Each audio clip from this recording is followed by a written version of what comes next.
how committed are the 49ers to Lance really?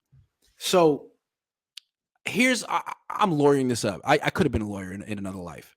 They say, like when Kyle drafted Lance, everyone was like, oh my God, we thought you were going to take Mac Jones. Mac Jones seems like your kind of quarterback. And he's like, nah, I'm kind of trying to change. Like I like 11-on-11 football. I'm trying to do this. I'm like, oh, okay, all right. I don't believe it.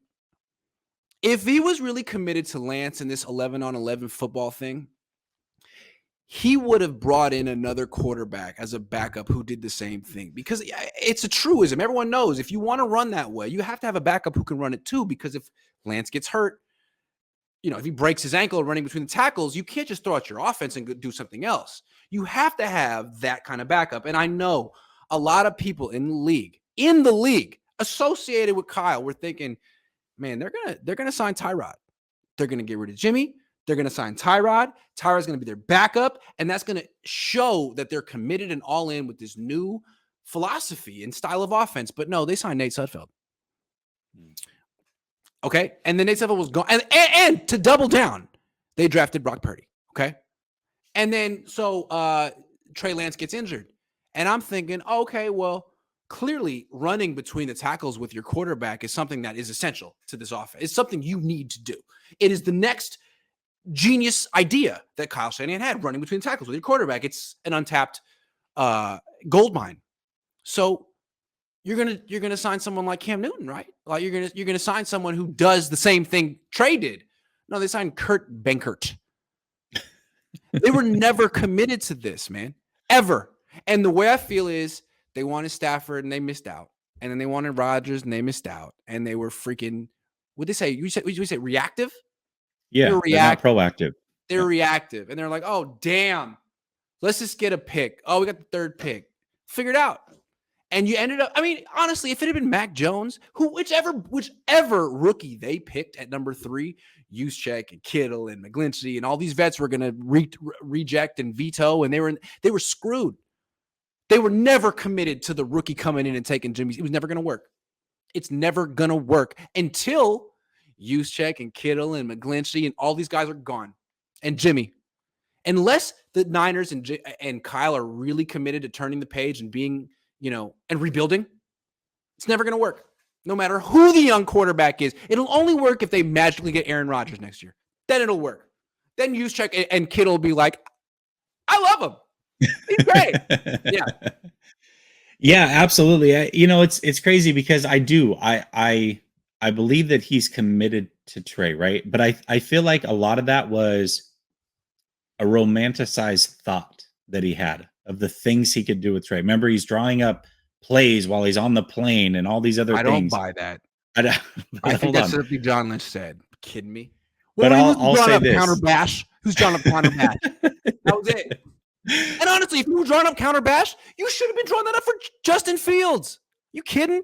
If you wanted to run the ball, you should have taken Justin Fields, dog.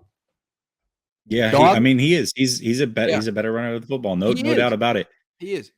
But I feel like he had this romanticized thought of all the things he could do with Trey. And then when push came to shove, he's like, yeah, no, I'm just going to run him a lot. And you know what? We're trying to win now.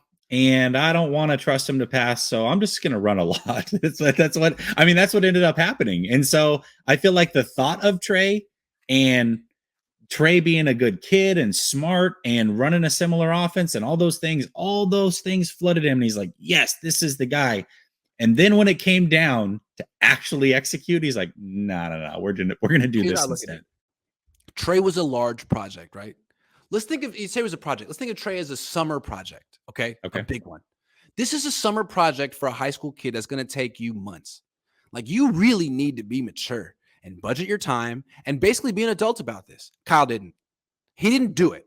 He put it off. He didn't do any work on the project last year. And so he comes in week 1 of the season, of the school year, and he's trying to play it off like he did his homework, but he didn't. So he's like, I'm not going to show the teacher that I didn't develop this quarterback at all as a passer. We're going to run the ball. But the thing is, you didn't develop him as a runner either. You didn't. And week 1, he got beat to smithereens. We talked to him on Wednesday, and we're like, hey, Trey, how you feeling?